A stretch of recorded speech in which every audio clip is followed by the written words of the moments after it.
नमस्ते। आज हम सुनेंगे वाल्मीकि द्वारा रचित रामायण की पवित्र और प्रेरणादायक कहानी।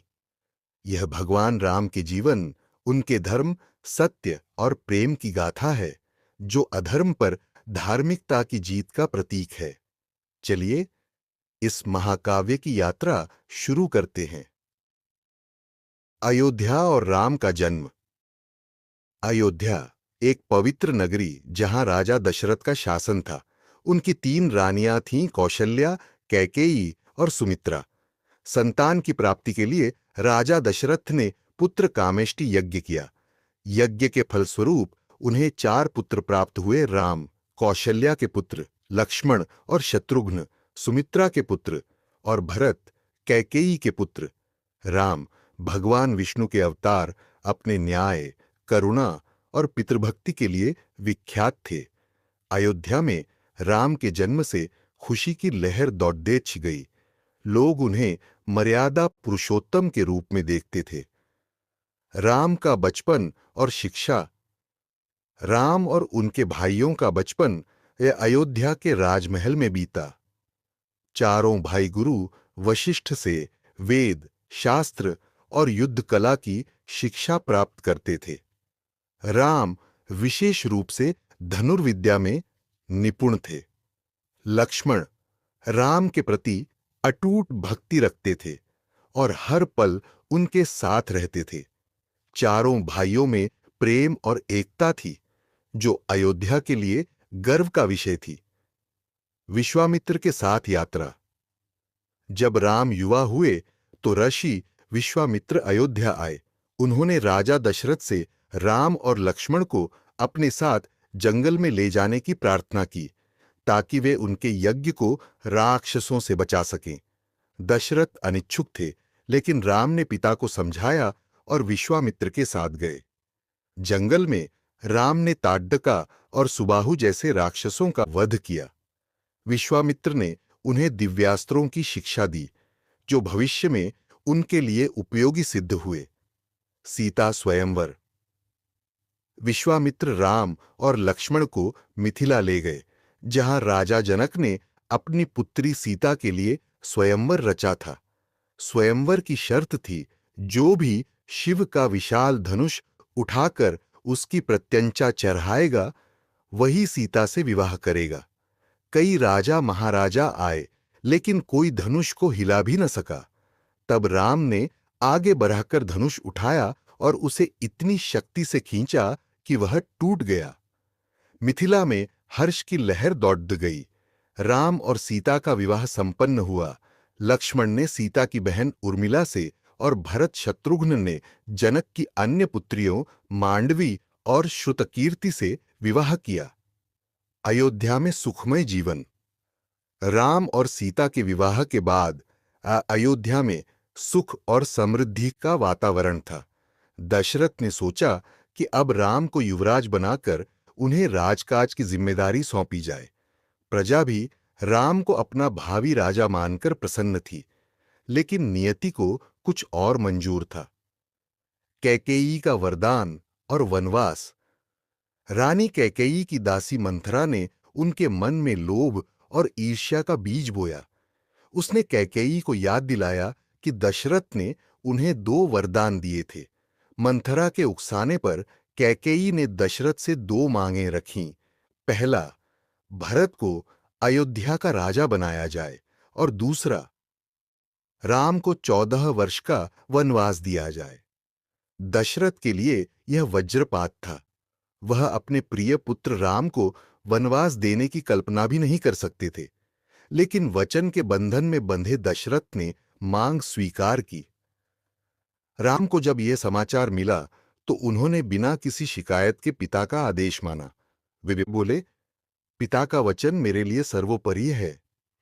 सीता ने भी राम के साथ वन जाने का निश्चय किया और कहा, मेरे लिए पति का साथ ही सब कुछ है।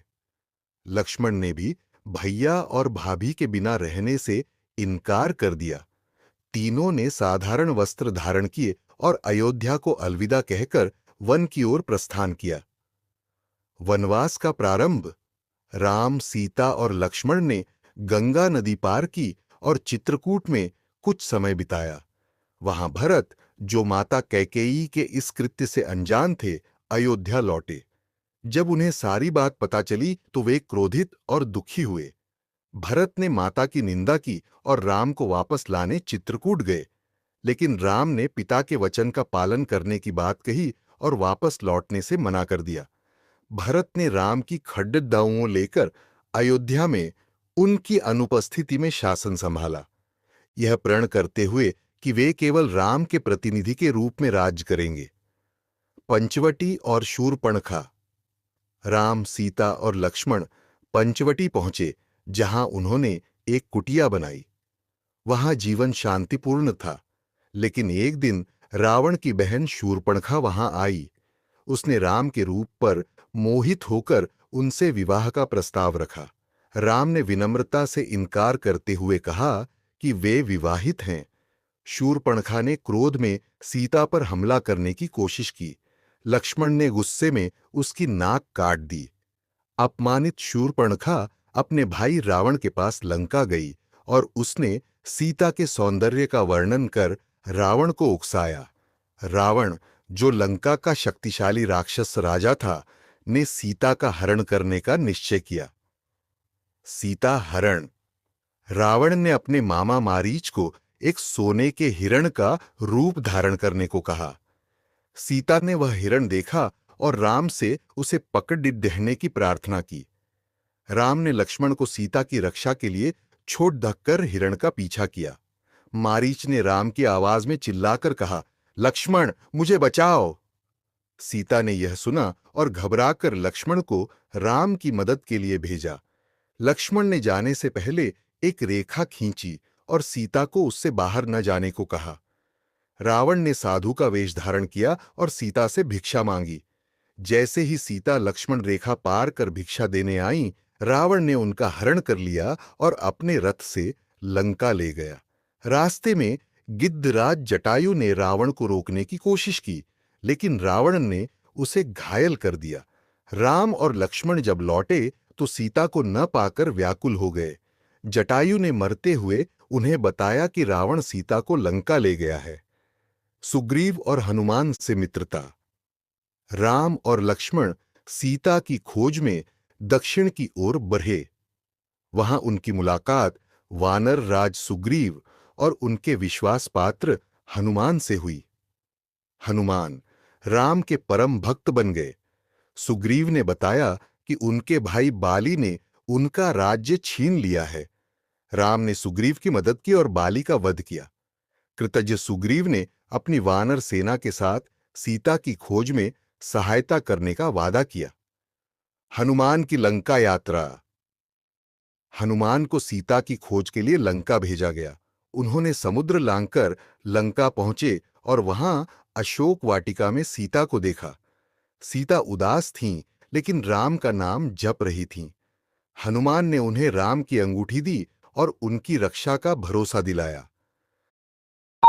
हनुमान ने रावण को चेतावनी देने के लिए अशोक वाटिका में आग लगाई और अपनी पूंछ से लंका में तबाही मचाई। फिर वे राम के पास लौटे और सीता का समाचार दिया। राम सेतु और युद्ध की तैयारी। राम ने वानर सेना के साथ लंका पर आक्रमण की योजना बनाई। नल और नील की मदद से समुद्र पर राम सेतु का निर्माण हुआ। वानर सेना लंका पहुंची।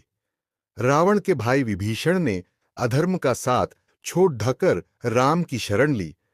राम ने उन्हें स्वीकार किया और लंका के भावी राजा के रूप में आशीर्वाद दिया। लंका युद्ध। लंका में भयंकर युद्ध शुरू हुआ। वानर सेना ने राक्षसों का डटकर मुकाबला किया। रावण ने अपने भाई कुंभकर्ण और पुत्र मेघनाद इंद्रजीत को युद्ध में उतारा। लक्ष्मण ने मेघनाद का वध किया, जबकि राम और सुग्रीव ने कुंभकर्ण को मार गिराया। रावण की सेना कमजोर पड़ी डिहने लगी। अंत में राम और रावण का आमना सामना हुआ। रावण के 10 सिर और 20 भुजाएं थीं, लेकिन राम के धनुष से निकले बाणों ने उसे परास्त कर दिया। राम ने रावण की नाभि में बाण मारकर उसका वध किया। लंका में अधर्म का अंत हुआ। सीता की मुक्ति और अग्नि परीक्षा। राम ने सीता को अशोक वाटिका से मुक्त किया, लेकिन प्रजा के मन में संदेह न रहे। इसलिए सीता ने अपनी पवित्रता सिद्ध करने के लिए अग्नि परीक्षा दी। अग्निदेव ने सीता को निर्दोष घोषित किया। राम, सीता और लक्ष्मण विभीषण को लंका का राजा बनाकर अयोध्या की ओर रवाना हुए। अयोध्या वापसी और रामराज्य। 14 वर्ष का वनवास पूरा होने पर राम, सीता और लक्ष्मण पुष्पक विमान से अयोध्या लौटे। प्रजा ने दीप जलाकर उनका स्वागत किया, जिसे आज दीपावली के रूप में मनाया जाता है। भरत ने राम को राज सिंहासन सौंपा। राम का राजतिलक हुआ और उनके शासन में राम राज्य की स्थापना हुई। यह एक ऐसा युग था जहां धर्म, न्याय और समृद्धि का बोलबाला था। रामायण का संदेश। रामायण हमें सिखाती है कि धर्म का मार्ग कठिन हो सकता है, लेकिन सत्य और प्रेम हमेशा विजयी होते हैं। राम का जीवन हमें कर्तव्य, मर्यादा और धैर्य का पाठ पहराता है। सीता का समर्पण, लक्ष्मण की भक्ति और हनुमान की निष्ठा हमें प्रेरणा देती है। यह कहानी केवल एक कथा नहीं, बल्कि जीवन जीने की कला है।